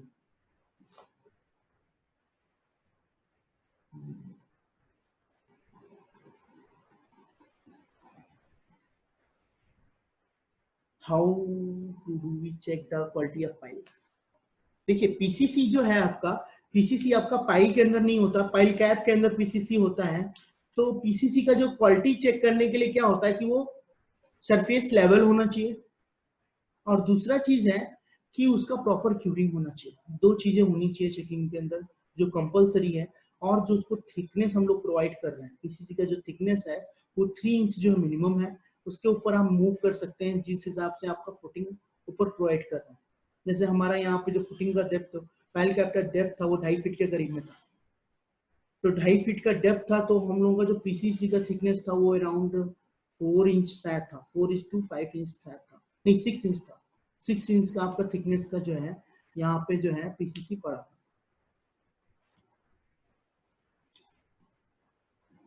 तो अभी हम लोग आगे बढ़ते हैं। आगे क्या है आपका रेनफोर्समेंट बाइंडिंग। रेनफोर्समेंट बाइंडिंग जो होता है उसको हम लोग को ड्राइंग अच्छे से रीड करना आना चाहिए। जो हमारा बाइंडर है, जो हमारा वहाँ पे मतलब बाइंडर आया हुआ है, उसको हमको अच्छे से हम गाइड कर पाए। हमको ये पता होना चाहिए कहाँ से कितना रेनफोर्समेंट निकालना हो, या कहाँ से कितना आपका रेनफोर्समेंट निकालना हो। तो उन सब चीजों के बारे में हम लोग को आइडिया होना चाहिए कि कैसे हम लोग उस चीज को फाइंड कर सकते हैं। तो यहाँ पे क्वेश्चन आया है कि सर कोई टेस्ट है क्या जिससे हम लोग पीसीसी का स्ट्रेंथ चेक कर सकते हैं या ग्रेड चेक कर सकते हैं? श्योर मैम, जैसे जो टेस्ट हमारे कंक्रीट टेस्टिंग के लिए होते हैं सभी टेस्ट यहाँ पे इम्प्लीमेंट हो सकते हैं। जैसे आपका ये कंस्ट्रक्शन पीसीसी बन चुका है तब तो आप उसका टेस्ट कर सकती हैं, जैसे रिबाउंड हैमर टेस्ट से कर सकती हैं कि ये कंक्रीट का कितना स्ट्रेंथ होगा, तो वो चेकिंग हो सकता है। वैसा कुछ भी नहीं है जितना कंक्रीट, क्योंकि ये कंक्रीट ही है बट रेनफोर्स नहीं है, बस इतना ही है और कुछ नहीं, नथिंग। तो आपका जो है रेनफोर्समेंट में जो बाइंडिंग करेंगे तो हम लोगों को उस टाइम पे ड्राइंग्स का बहुत ध्यान रखना होता है। ड्राइंग्स को ध्यान रखने के लिए हमको खुद भी कुछ कुछ कैलकुलेशंस आनी चाहिए। यदि वहां से किसी ने दिया भी है कि कटिंग लेंथ इतना होना चाहिए, जैसे साइड पे क्या होता है, बड़ी बड़ी साइड्स पे क्या होता है, कटिंग लेंथ तक आ जाती है कि इंडिविजुअल मेंबर्स का कितना कितना कटिंग लेंथ होना चाहिए। क्यों आ जाता है? क्योंकि हमारा वेस्टेज कम होना चाहिए। तो ऐसा नहीं है, कहीं पे मिस्टेक नहीं हो सकती। तो हम लोगों को चेकिंग के लिए भी हमको कटिंग लेंथ निकालना आना चाहिए कि कटिंग लेंथ कितना रहेगा। तो उसके लिए हमको बीबीएस आना चाहिए। और ऐसा नहीं है बीबीएस बहुत ही ज्यादा डिफिकल्ट चीज है या पॉसिबल नहीं है, किया नहीं जा सकता है। जैसा कि आप लोगों को बता देता हूं मैं, हम लोगों का बेसिकली जो जितना भी हम लोग, मैं आपको बोला था स्टार्टिंग में, जितनी भी हम लोग ट्रेनिंग कराते हैं टोटल प्रैक्टिकल एस्पेक्ट से कराते हैं। तो हम लोगों का जो एस्टिमेशन होता है, एस्टिमेशन के बारे में हम लोग को बहुत ही, एक हर सिविल इंजीनियर को एस्टिमेशन का जो है आइडिया होना चाहिए। और मैं आपको बताना चाहता हूँ कि हम लोग जो है एस्टिमेशन जो है बहुत ही प्रैक्टिकल एस्पेक्ट से कराते हैं और बहुत ही सिंपल वे में। तो मैं यहाँ पे आप लोगों को जो है एस्टिमेशन का एक कल मैं थोड़ा सा करूंगा आपका एक फुटिंग का, हम लोग उसका निकालेंगे टोटल क्वांटिटी जो है कैसे निकलेगा। यदि हम लोग एक फुटिंग का जो है क्वांटिटी निकालना चाहें कि कितना रॉड उसके अंदर यूज होगा, तो इजी से इजी मेथड क्या है कि हम लोग क्वांटिटी को रीच कर सकते हैं और कटिंग लेंथ को हम निकाल सकते हैं। यदि हमको कटिंग लेंथ पता चल गया तो कितना पीस लगेगा वो निकाल लेंगे और पीस के साथ हम मल्टीप्लाई कर देंगे और जो हमारा unit weight of the rod होता है उसको निकाल के हम लोग उससे मल्टीप्लाई करके टोटल वेट निकाल लेंगे और नंबर ऑफ रॉड्स भी निकाल सकते हैं। This is not big deal. तो चलिए हम लोग रेनफोर्समेंट बाइंडिंग का कुछ देखते हैं, इमेजेस देखते हैं क्या है। यहां पे आप देखिए ये कॉलम है हमारा, ये हमारा पाइल कैप है। इसमें ये जो है हमारे, ये जो बार आपको दिख रहे हैं पाइल कैप के अंदर, ये हमारे जो है साइड से आपके जो बाइंडिंग वायर्स हैं, ये बाइंडिंग वायर्स हैं जो हमारा पाइल को बांध के रखते हैं, पाइल कैप को। उसके बाद आपको दिख रहा होगा यहाँ पे कुछ कुछ रॉड्स प्रोवाइड किए गए। ये रॉड्स जो है आपका एक फुटिंग से दूसरी फुटिंग को जो है लोड ट्रांसफर कर रहे हैं। ये रॉड्स जो आपको देख रहे हैं एक्स्ट्रा रॉड्स प्रोवाइड किए गए हैं। ये 20 mm के रॉड है, बाकी सब 16 mm के रॉड है। और ये जो है आपका कॉलम के एल है जो आप देख पा रहे हैं यहाँ पे, जो हमारा फुटिंग के साथ, जो सॉरी पाइल कैप के साथ बाइंड होके रखे हुए। तो ये जो है आपका टॉप रेनफोर्समेंट्स है। तो इनके बारे में बेसिकली जो आपका स्पेसिंग है, हम लोग को चेक क्या करना है, बेसिकली जो हमारा रेनफोर्समेंट प्लेसिंग हो रहा है, तो हमारा जो कवर नीचे से, जो आपका पाइल कैप का कवर है, जो फाउंडेशन का कवर है, कितना होता है? वैसे हम लोग कवर कितना प्रोवाइड करते हैं फाउंडेशन के अंदर जनरली, कौन बताना चाहेगा? 50 मिनिमम 50। ओके, मिनिमम 50 होता है आपका और उसके ऊपर भी हम लोग मूव करते हैं। तो यहाँ पे हमारा 75 mm दिया गया है, राइट 50 ये है, तो मिनिमम 50 है हमारा। उसके बाद हम लोग आगे मतलब जो आपका 75 100 तक जाते हैं। तो जनरली आपका जो है कवर प्रोवाइड करते हैं हम लोग। कवर को प्रोवाइड करने के लिए कवर ब्लॉक्स हम लोग लगाते हैं।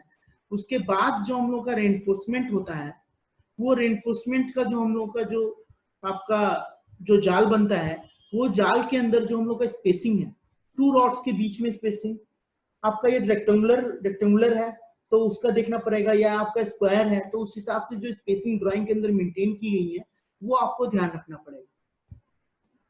डिफिकल्टी कहाँ पे फेस होती है? डिफिकल्टी फेस होती है आपका कॉलम पोजिशनिंग में। जब आप जाल बिछा देंगे तो आप मतलब इसका प्रोसेस कैसे एग्जीक्यूट करेंगे? जैसे मान लीजिए बाइंडिंग हो गया, आपने जाल बना लिया पहले फुटिंग का, और जाल का आपका बॉटम लेयर बन चुका है, उसको आपने रख दिया जाके फुटिंग के अंदर। फिर आपने साइड्स कवर जो लगाने थे लगा दिए, आपका जो बॉटम कवर लगना था लग चुका है। आफ्टर दैट आपका जो है बॉटम कवर लग चुका है, साइड कवर्स लग चुके हैं। अभी आता है कॉलम स्टैंड करना है आपको उसको। तो कॉलम स्टैंड करने के लिए मैंने आपको बताया था टू टाइम्स आपको सर्वे का जरूरत पड़ेगा, एक स्टार्टिंग में और दूसरा जो है यहाँ पे।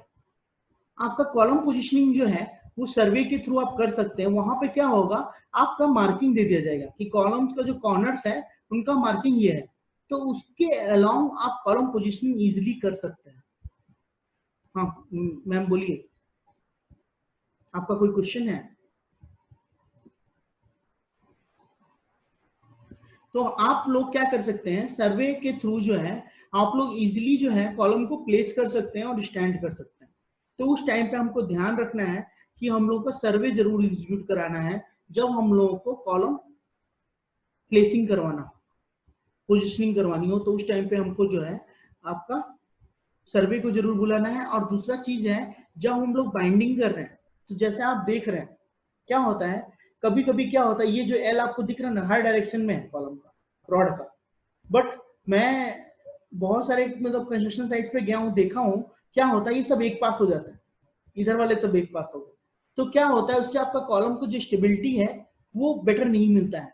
तो आपको ध्यान रखना है जब आप कॉलम स्टैंड कर रहे हैं तो आपका जो रॉड्स रहेंगे वो हर डायरेक्शन में होने चाहिए। जैसे कि आप यहाँ पे देख पाएंगे हर डायरेक्शन में कॉलम का रॉड है, ये वाले डायगोनल है, ये वाले डायगोनल्स हैं, फिर उसके बाद जितने हमारे सेंटर्स में हैं वो सब सेंटर्स में है। तो बेसिकली जब आपका कॉलम पोजिशनिंग होगा तो इस चीज का आपको बहुत ज्यादा ध्यान रखना है। उसके बाद जो स्पेसिंग का बताया मैंने वो ध्यान रखना है। और आता है कि जब रॉड बाइंडिंग होता है तो कटिंग्स का बहुत ज्यादा ध्यान रखना पड़ेगा। जैसे मान लीजिए क्या होता है कि आप जब रॉड कटिंग हो रहा है तो वहां पे एक डायरी रख दीजिएगा। डायरी रख के आपको ये बोलना है कि जैसे मान लीजिए एक रॉड का लेंथ है 12 मीटर, अभी पीसेज होने हैं 1.5 मीटर के पीसेज होने हैं, तो कितने तक जाएंगे? 1.5 मीटर का पीस होगा, एक पीस 1.5 मीटर का होगा, तो 3 × 12 एग्जैक्ट हो गया। यदि मान लीजिए वहीं पे जो है आपका 1.2 हो या 1.3 हो, 1.3 मीटर का एक पीस हो, तो क्या होगा, आपका कटिंग बहुत बचेगा। तो उसको ऐसे कटिंग करवाना है कि आपका जो वेस्टेज है वो कम, मतलब कम यूटिलाइज हो, मतलब यूटिलाइज सॉरी, आपका जो है जो वेस्टेज है वो कम हो। तो उसको करने के लिए हमको क्या करना पड़ेगा, हमको पहले से प्लानिंग करनी पड़ेगी कटिंग कैसे करवाना है। तो उस चीज के ऊपर हमको बहुत ज्यादा फोकस करना होता है, जो भी साइट पे रहता है या जो भी इंजीनियर, प्लानिंग इंजीनियर के साथ कोऑर्डिनेट करके हमको वो प्लान पहले कर लेना होता है कि हमको कैसे कटिंग करवानी है, क्योंकि सबसे अधिक जो वेस्टेज है वहीं पे फाइंड आउट होता है। तो इस चीज के बारे में हमको ध्यान रखना है। दूसरा क्या है, जैसा कि हमने बताया था अभी स्टार्टिंग में कि हमारा जो है कंक्रीटिंग जब हम लोग करते हैं तो हम लोगों का जो है आपका एक्स्ट्रा कंक्रीट करा लेते हैं पाइल कैप के ऊपर, तो उसे हेड ब्रेकिंग भी हमको करना होता है। पाइल का जो हेड है वो ब्रेक करना होता है, मतलब उसका कंक्रीट निकालना होता है। कंक्रीट निकाल के जो है उसका भी बाइंडिंग जो है हमको करना होता है। रॉड के साथ जितना भी फुटिंग का रॉड है उसके साथ हमको जो है आपको बाइंडिंग करना होगा, और उसको ध्यान रख के ही हमको उस जाल को रखना होगा कि हमारा जो लोड है वो प्रॉपर्ली डिस्ट्रीब्यूट हो। तो ये जब साइड पे हम लोग रहेंगे तो हमको इन सब चीजों का बहुत ही ज्यादा ध्यान रखना पड़ेगा। तो नेक्स्ट हम लोग स्टेप पे मूव करते हैं। यहाँ पे कोई किसी का क्वेश्चन है तो पूछ सकता है, नहीं तो हम आगे मूव करेंगे।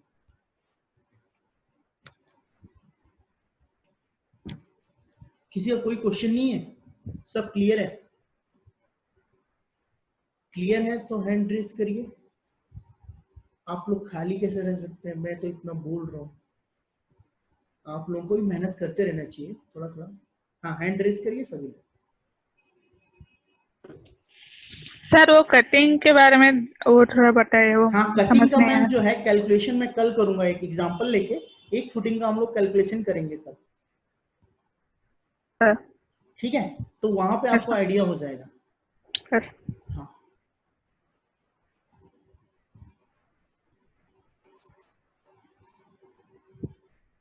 Sir would you please make us understand the BBS?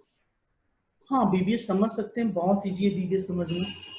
कल हम लोग थोड़ा सा डिस्कशन कर लेंगे और देखते हैं, ये हो सकेगा टाइम बचेगा हम लोग का 7 डेज में, तो हम लोग आपको BBS सीट भी एक दिखाएंगे जिसके ऊपर हम एक्सप्लेन कर देंगे उसको। या आप कुछ चाहती हैं किस सीट को एक्सप्लेन करना, तो आप उसका फोटो भेज दीजिए ग्रुप में, मैं उसको एक्सप्लेन कर दूंगा। Yes, this is the right question.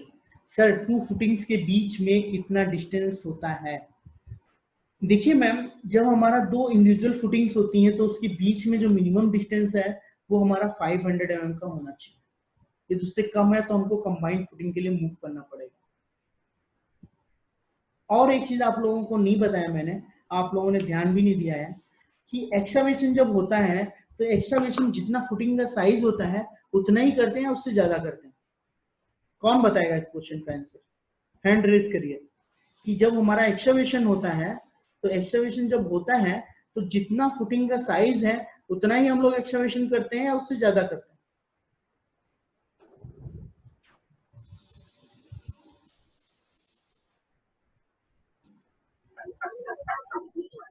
Sir थोड़ा ज्यादा करते हैं। ज्यादा करते हैं? क्यों करते हैं ज्यादा?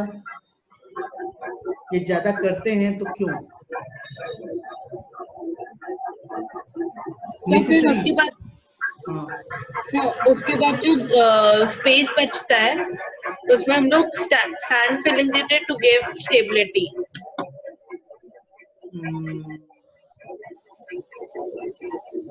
ठीक है मैम, और किसी का कोई क्वेश्चन है, मतलब और कोई आंसर है? सॉरी, और पर्टिकुलर क्वेश्चन कि हम लोग एक्स्ट्रा साइज प्रोवाइड करते हैं क्यों? मैम ने बोला है स्टेबिलिटी को इम्प्रूव करने के लिए हम लोग वहां पे जो है एक्स्ट्रा प्रोवाइड करते हैं।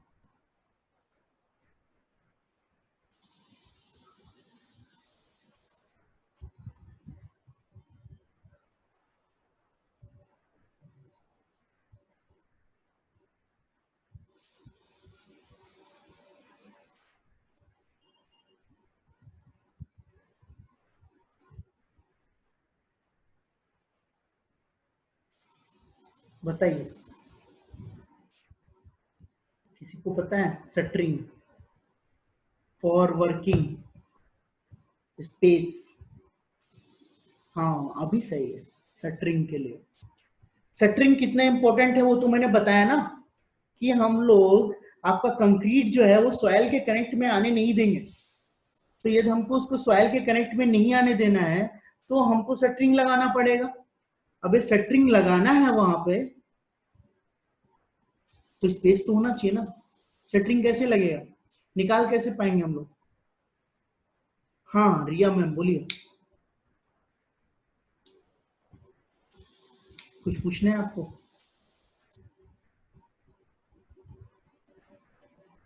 तो बेसिकली जो है हम लोग जो स्पेस प्रोवाइड करते हैं, स्पेस एक्स्ट्रा स्पेस प्रोवाइड करने का रीजन है कि आपका जो है वहां पे शटरिंग प्रॉपर्ली लग सके और रिमूव हो सके, नथिंग।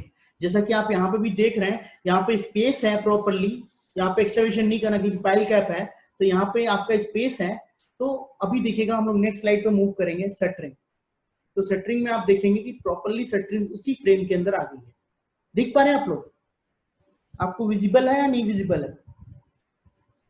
यहाँ पे देखिए आप, शटरिंग प्रॉपर्ली आपका जो फ्रेम है उसके अंदर आ चुकी है।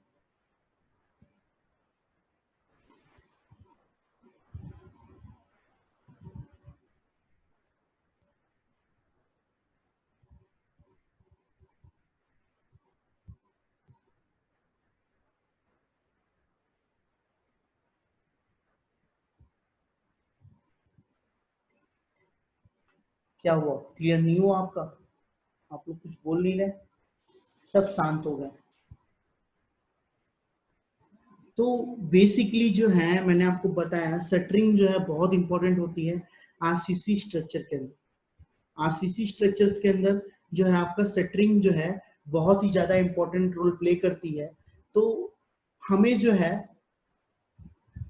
शटरिंग प्रोवाइड करने के लिए हमको जब हम लोग एक्सकवेशन करते हैं तो हम लोग को एक्स्ट्रा एक्सकवेशन करना पड़ता है। और एक चीज है कि साइट इंजीनियर, जब कोई भी साइट इंजीनियर बनता है या कोई भी इंटरव्यू में जाता है कभी भी कहीं पे भी, तो उसका एक क्वेश्चन होता है आपको शटरिंग का क्वांटिटी निकालना आता है कि नहीं आता है। तो कितने लोगों को यहाँ पे शटरिंग का क्वांटिटी निकालना आता है? हैंड रेज करिए। आपको बोला जाए एक फुटिंग है उसका शटरिंग क्वांटिटी निकालना है, कौन कौन निकाल सकता है? लगता है सब लोग आलसी हो गया है, कोई भी हैंड रेज नहीं कर रहा। बताइए, किसी को भी नहीं आता शटरिंग क्वांटिटी निकालना? किसी को भी नहीं आता है? अरे चलिए कोई बात नहीं, हम लोग आपको एक फुटिंग का शटरिंग और रेनफोर्समेंट कैसे निकलेगा उसके ऊपर हम लोग डिस्कशन करेंगे कल। कल हमारा क्लास जो है उन्हीं दो चीजों के ऊपर फोकस्ड रहेगा और तीसरा जो आपको टास्क दिया गया उसके ऊपर।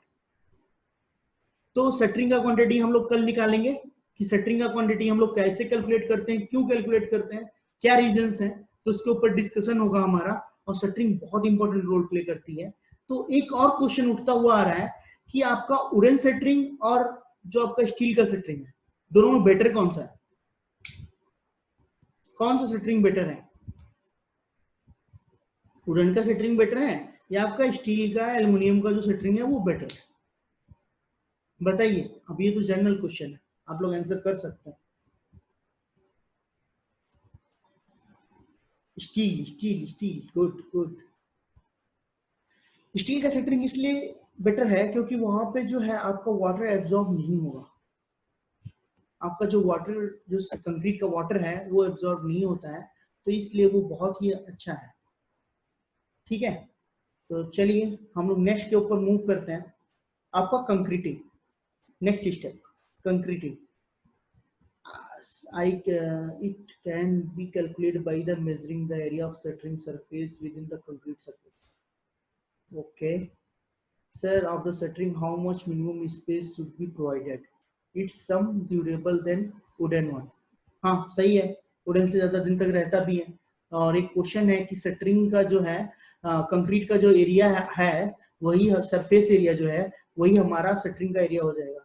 This is not right exactly, थोड़ा बहुत इंक्रीज होता है। वो क्यों इंक्रीज होता है मैं बताऊंगा। उसके ऊपर जो है sir, for the shuttering how much minimum space should be provided. जो हम लोग का स्पेस प्रोवाइड करना है वो अराउंड 8 फीट, मतलब 300 mm हमको प्रोवाइड करना चाहिए।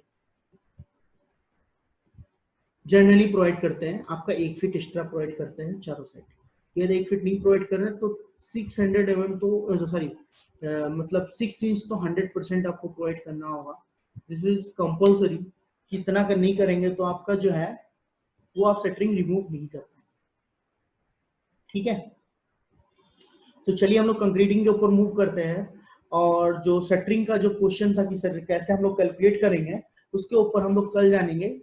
तो कल हमारा 2 वर्क रहेगा, पहले 3 वर्क रहेगा सॉरी। आपका पहले टास्क के बारे में थोड़ा सा जानना है और दूसरा टास्क देना है, और दूसरा जो काम है वो है आपका हम लोग रेनफोर्समेंट कैसे कैलकुलेट करेंगे, और जो तीसरा काम है वो है शटरिंग कैसे कैलकुलेट करेंगे। चलिए अभी कंक्रीट के ऊपर मूव करते हैं। तो कंक्रीटिंग में मेरे पास एक वीडियो है, आप लोगों को आई होप सो अच्छा लगेगा। यहाँ पे आप देख पाएंगे ये पूरा फुटिंग है, इसके अंदर अभी हम लोग का कंक्रीटिंग होगा। हो भी चुका है कुछ कुछ जगह पे, तो हम लोग पहले हो जहाँ पे हो रहा है उधर दिखाएंगे कि जिधर हो चुका है कंक्रीटिंग। यहाँ पे आप देखिए आपका रिंग, जो डिस्टेंस मेंटेन करने के लिए पाइल के ऊपर जो रॉड्स हैं उसके अंदर रिंग दिया गया है।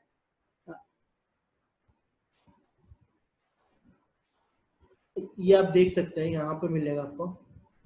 ये आप रिंग जो है, ये रिंग दिख रहा है ना आपको, ये आपका जो स्पेसिंग मेंटेन कर रहा है, जो रॉड्स है उसके अंदर उसका। यहाँ पे हमारा 16 mm का, 20 mm का, 25 mm का रॉड यूज हुआ है। इस डायमीटर का रॉड यूज हुआ है।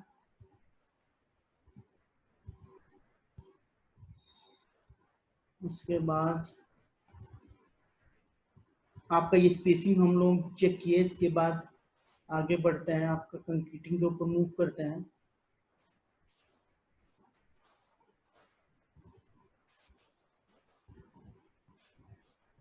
यहाँ पे जो है कंक्रीटिंग हो चुका है, इस पाइल कैप का हो रहा है, ऑनगोइंग है, ब्रेक हुआ है, बट इतना कंक्रीटिंग हो चुका है। ये आपका जो इसका साइज है वो 8 फीट बाई 8 फीट है, और इसका डेप्थ जो है 2.5 फीट है, जो आप देख रहे हैं साइज इस कॉलम के, पाइल कैप के। तो बेसिकली जो कंक्रीटिंग है, कंक्रीटिंग होने के टाइम पे हमको सबसे ज्यादा जो रिक्वायरमेंट होता है, जो ध्यान रखने वाली चीज है, वो है, जो हम लोग का सबसे ज्यादा ध्यान रखने वाला चीज है वो है आपका कि जो रेशियो हम लोग का डिसाइड हुआ है, जो कंक्रीटिंग का रेशियो डिसाइड हुआ है, वो कंक्रीटिंग का रेशियो मेंटेन होना चाहिए।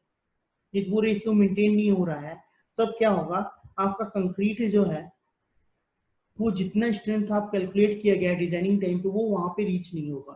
तो उस रेशियो को हमको बहुत अच्छे से मतलब ध्यान रखना है।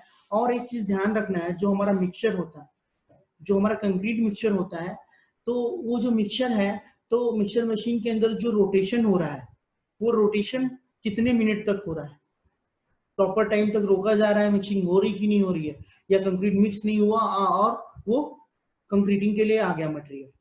तो वो चीज भी हमको बहुत ध्यान रखना होता है। तो आप लोगों को पता है कि कितनी देर के लिए कंक्रीट मिक्सचर के अंदर मिक्सिंग होता है? ये कंक्रीट मशीन के अंदर जो है, हम लोग कंक्रीट मतलब एग्रीगेट डाल दिए, सैंड डाल दिए और सीमेंट डाल दिए, तो कितनी देर तक उसको चलना चाहिए या कितने राउंड होने चाहिए? किसी को कोई आइडिया है तो बोलेगा।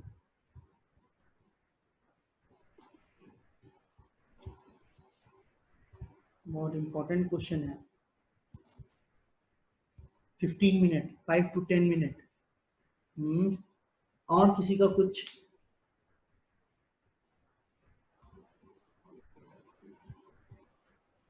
टू मिनट्स, ओके, आप आसपास सही है। और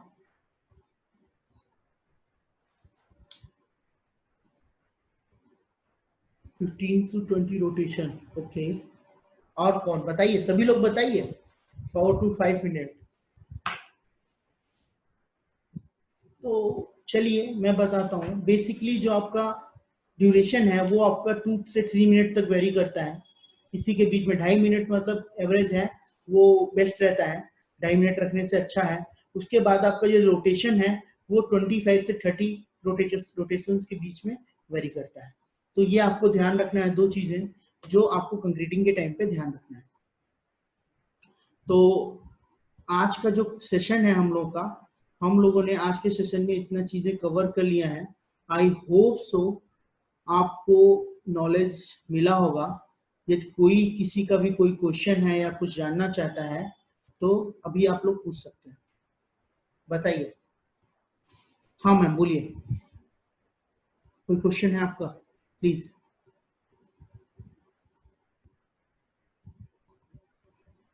दीपिका मैम का हैंड रेज है, कुछ क्वेश्चन है आपका? नहीं, मैम का कोई क्वेश्चन नहीं है। दूसरा कोई है जिसका क्वेश्चन है, कुछ भी पूछना है या जानना है, या हम लोगों का सेशन कैसा चल रहा है? हाँ रिया मैम बोलिए, क्या क्वेश्चन है आपका? आप लोग बोलते नहीं हो ना, मैसेज करते हो। मैसेज आए हैं, देखते हैं क्या है। Sir, what is the condition decide to the steel rod according to IS code we use any particular construction? Condition to decide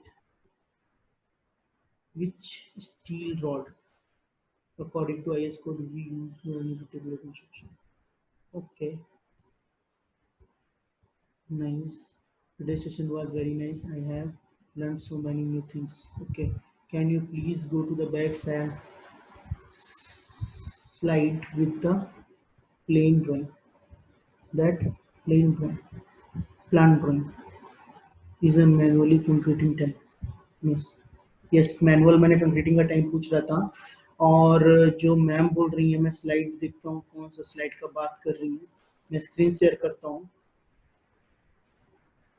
किस ड्राइंग का बात कर रही है मैम, बोलिए। मैंने कोई ड्राइंग तो नहीं दिखाया अभी तक, आई थिंक सो। किस स्लाइड का मैम बात कर रही हैं? मैं आप तक रीच नहीं कर पा रहा हूँ।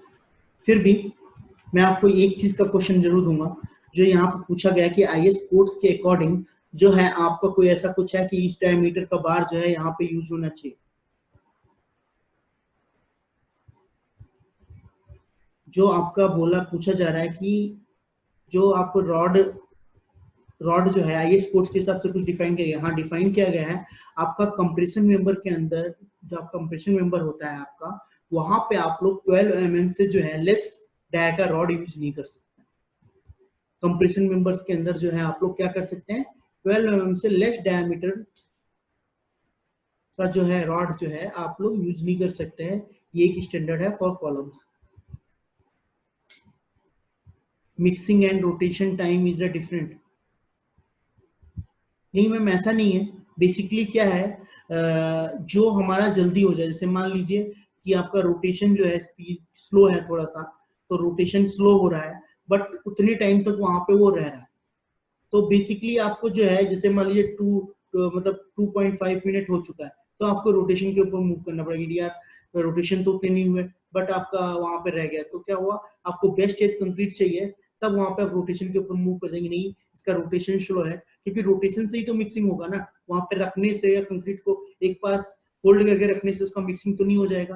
तो हम लोगों को क्या करना होगा कि आपका जो है रोटेशन या मिक्सिंग में से दोनों चीजें आपका जो है वो होनी चाहिए। मतलब यदि रोटेशन आपके ज्यादा हो गया और टाइम नहीं हुआ तो इट्स ओके, कोई दिक्कत नहीं है, बट आपका रोटेशन जो है वो मोस्ट इंपॉर्टेंट रोल प्ले करता है। रोटेशन होनी चाहिए, और ज्यादा जल्दी भी रोटेशन नहीं होना चाहिए। ऐसा भी नहीं है कि बहुत जल्दी 2 मिनट से ही पहले हमने रोटेट कर दिया 30 टाइम, ऐसा भी नहीं होना चाहिए। और किसी का कोई क्वेश्चन है? Back filling means, ma'am back filling क्या है? बेसिकली आपका एक पर्टिकुलर जो हम लोग प्लिंथ लेवल तक जो हम लोग फिलिंग करते हैं उसको बैक फिलिंग बोलते हैं। हम लोग उस पार्ट के ऊपर मूव करेंगे सुपर स्ट्रक्चर के अंदर। अभी हम लोग फाउंडेशन का डिस्कशन कर रहे हैं, जब हम लोग आपका सुपर स्ट्रक्चर का डिस्कशन करेंगे तो वहां पे मूव करेंगे। तो आई होप सो आज का सेशन आपको अच्छा लगा होगा। यदि किसी को भी कुछ बोलना है या जानना है तो बोल सकता है लास्ट, फिर हम लोग सेशन को एंड करेंगे। सर मुझे टास्क के बारे में कुछ पूछना था। हाँ बोलिए मैम। सर आपने जो टास्क दिया है वो बिल्डिंग का प्लान बनाने के लिए, वो क्या है ना, क्वार्टर से तो 3 स्टार बिल्डिंग का, तो उसके साथ वो गैरेज वगैरह अटैच नहीं है, तो उसी कोई हिसाब से। दिक्कत नहीं मैम। मैम जितने स्पेस में आप रह रहे हैं, जैसे मान लीजिए आप 2 रूम के अंदर रह रहे हैं, एक किचन है 2 रूम है, तो बस उतना बनाइए। ऐसा ओके कोई सर। जरूरी नहीं है एक बिल्डिंग होना चाहिए, एक प्लान होना चाहिए। उसके अंदर हम लोग टास्क देंगे बेसिकली कि क्या क्या आप जिसके अंदर रह रहे हैं उसके अंदर आपको कुछ आइडिया होना चाहिए। आपसे जब आप जैसे मान लीजिए आप एक सिविल इंजीनियर है, आपसे कोई आके बोले कि मुझे एक प्लान बना के दो, बोलते भी हैं आप, बहुत जगह पे मिले होंगे, बोलोगे चलिए मेरा ये प्रॉब्लम है जाके देख लीजिए। आप तो सिविल इंजीनियर हैं, या पास आउट हो जाएंगे तब बोला जाएगा आपको, तो आपको जी एक सर। बेसिक आइडिया हो जाएगा अबाउट दैट थिंग। इसलिए मैं बोल रहा हूँ कि बस जिस एरिया में आप रह रहे हैं बस उसका ही रफली डायग्राम एक आपको लेके आना, नथिंग। ठीक है ऐसा नहीं कि वो गैरेज नहीं है तो नहीं बनाना है, ऐसा कुछ भी नहीं। आप जिस फ्लोर पे उस फ्लोर का, या आप जिस स्पेस पे है उस स्पेस का, क्या जैसे 2 रूम है या 1 रूम, कुछ लोग रेंट पे रह रहे होंगे, पीजी में रह रहे हैं, तो 1 रूम का बना लो, या कॉरिडोर लेके 2 रूम बना लो। जितना भी आप स्पेस है उसको बना सकते हो उतना बनाइए। What is the basic difference between mild steel and medium tensile steel bar? Ma'am इसके अंदर बहुत ज्यादा डिफरेंस नहीं है, केवल कार्बन रेशियो का डिफरेंस होता है। यदि हमारा जो है कार्बन रेशियो जो है वो जो है आपका जो माइल्ड स्टील में है वो लेस होता है, इसलिए हमारा ये जो होता है माइल्ड होता है, और डक्टाइल होने के लिए कार्बन रेशियो बढ़ जाता है। बस नेचुरल थिंग्स हैं और कुछ भी नहीं है इसके अंदर। कार्बन रेशियो के ऊपर डिपेंड करता है माइल्ड और जो आपका डक्टाइल, दोनों चीज। और किसी का कोई क्वेश्चन है? चलिए फिर, आई होप सो आपको सेशन कैसे अच्छा लगा होगा। यदि कोई लोग रिव्यू देना चाहते हैं तो बोल सकते हैं, अदरवाइज हम लोग क्लोज करेंगे। क्योंकि मैंने आपको फर्स्ट क्लास में ही बोला है, रिव्यू मोस्ट इंपॉर्टेंट है, उसी से एनर्जी मिलता है। कैसा लगा सेशन? तो ये किसी को बोलना है कैसा सेशन लगा हमारा आज का, तो बोल सकता है, प्लीज बोलिए। अभी भी हेजिटेशन है आप लोगों का बोलने के लिए। माइक ऑन करिए और बोलिए। गुड, मैसेज कर रही ma'am, good, thank you ma'am. बस एक लोगों ने लिखा है इंटरेस्टिंग, वेरी इंफॉर्मेटिव। मुझे बोलते बोलते पता नहीं चला कब 1.5 घंटे हो गए। Nice session sir. बस चलिए कोई बात नहीं, आई होप सो आप लोग का हेजिटेशन लास्ट तक खत्म हो जाए, बट मैं अपना बेस्ट दे रहा हूँ और बेस्ट देने का कोशिश करूँगा, और आई होप सो आप लोग को बेसिक इन्फॉर्मेशन पहुँचे जिससे आप अपने करियर में आगे अच्छे से बढ़ पाए। Thank you all of you. तो मिलते हैं कल सेम टाइम पे। Bye bye.